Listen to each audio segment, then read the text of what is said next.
Have you ever had a moment that changed the entire course of your day? It often starts small. Imagine this. You wake up feeling rested, optimistic. You have a big presentation at work, but you feel prepared. You pour your coffee, and as you turn, you accidentally knock the mug off the counter. It shatters. In that instant, a wave of frustration crashes over you. It's a tiny accident, but it feels monumental. Your heart races, your jaw tightens. This single moment, this flash of anger, sets off a chain reaction that you unknowingly carry with you. It follows you out the door. Someone cuts you off in traffic, and instead of taking a deep breath, you honk your horn aggressively, shouting words you later regret. You arrive at the office with a thundercloud over your head. The negative energy has become a barrier between you and the world around you. During your big presentation, because your mind is still clouded with agitation, you stumble over your words. Your emotional reaction to a minor mishap has now sabotaged a significant professional opportunity. But what if I told you that you hold the power to stop those dominoes from falling? This is the beginning of emotional freedom. Our emotions often feel like they have a mind of their own, taking control before we even have a chance to think. Why does this happen? The answer lies deep within our evolutionary wiring. Our brains are designed for survival.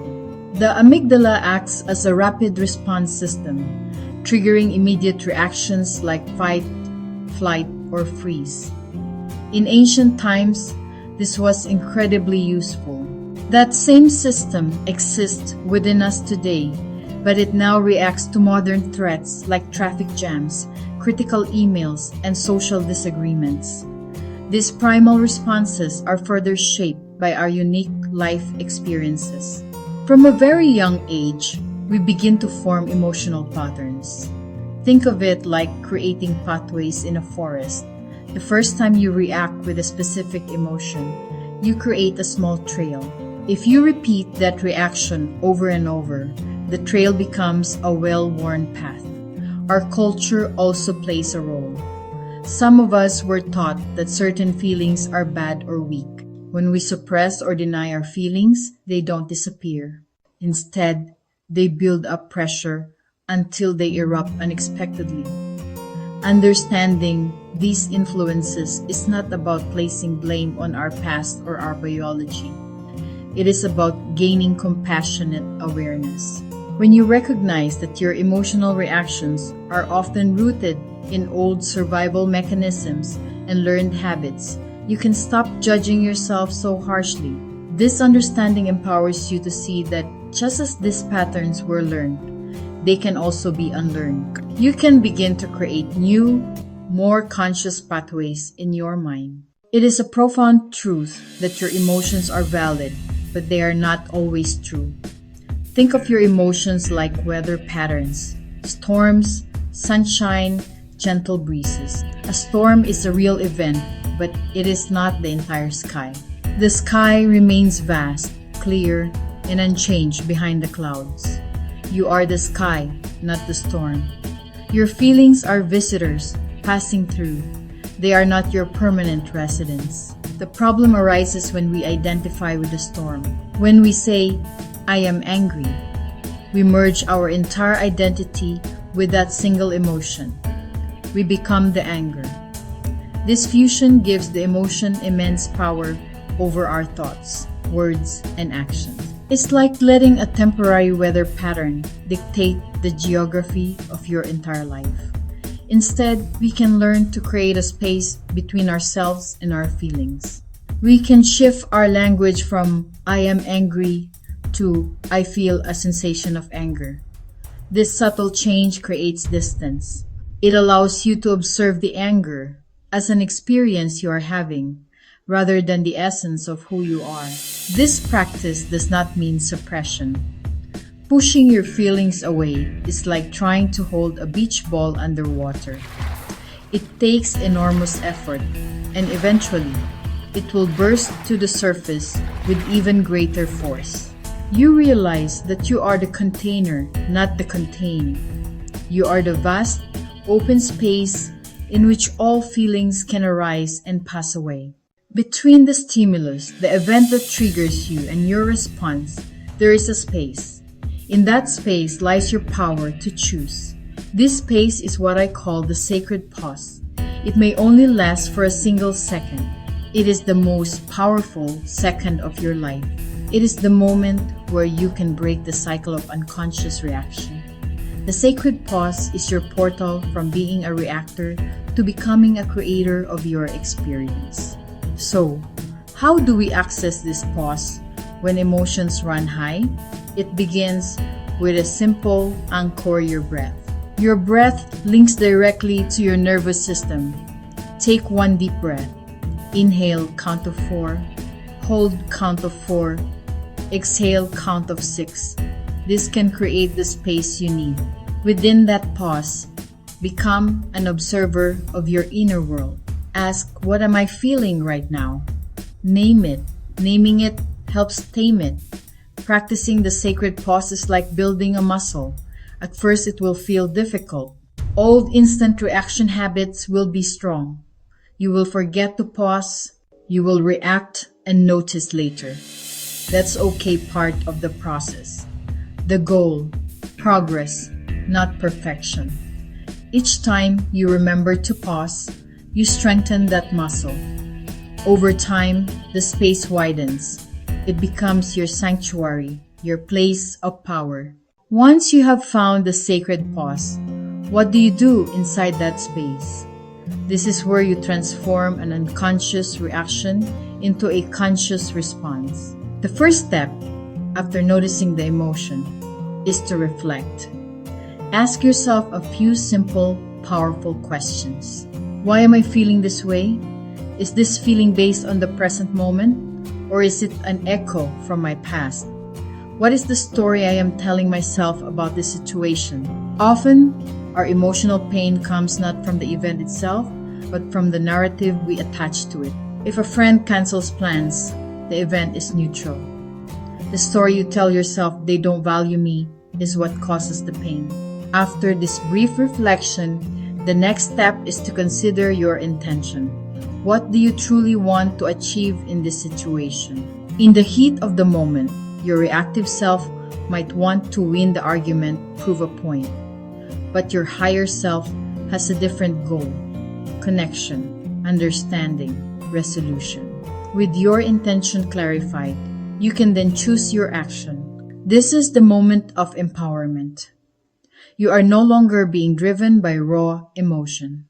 This process, pause, reflect, intend, choose, is a framework you can apply to any situation in your life. The modern workplace can often feel like a pressure cooker for our emotions. We face tight deadlines, demanding bosses, challenging colleagues, the constant fear of not being good enough. Let's take a common example. You receive a critical email from your manager pointing out a mistake in your work. The immediate, reactive impulse might be a surge of defensiveness, shame, anger. Your mind might start racing with thoughts like, they don't appreciate how hard I work. Now, let's apply our framework. Instead of immediately reacting, you take a sacred pause. You close your eyes, take 3 deep breaths, and feel your feet on the floor. You acknowledge the feeling arising within you. I feel a wave of shame and defensiveness right now. You name it. This simple act creates a buffer. In that space of reflection, you separate the fact from the emotional story. The reality is, I made a mistake, and my manager pointed it out. That's it. Your wise intention is to learn from the mistake, maintain a good relationship with your manager, and demonstrate your professionalism. With this clarity, you draft a calm, professional email. Thank you for bringing this to my attention. I see the error, and I've already corrected it. This response demonstrates accountability, humility, and commitment to growth. It turns a potentially negative interaction into an opportunity to build trust and respect. Our homes are meant to be our sanctuaries, and our relationships with loved ones are meant to be our greatest source of support.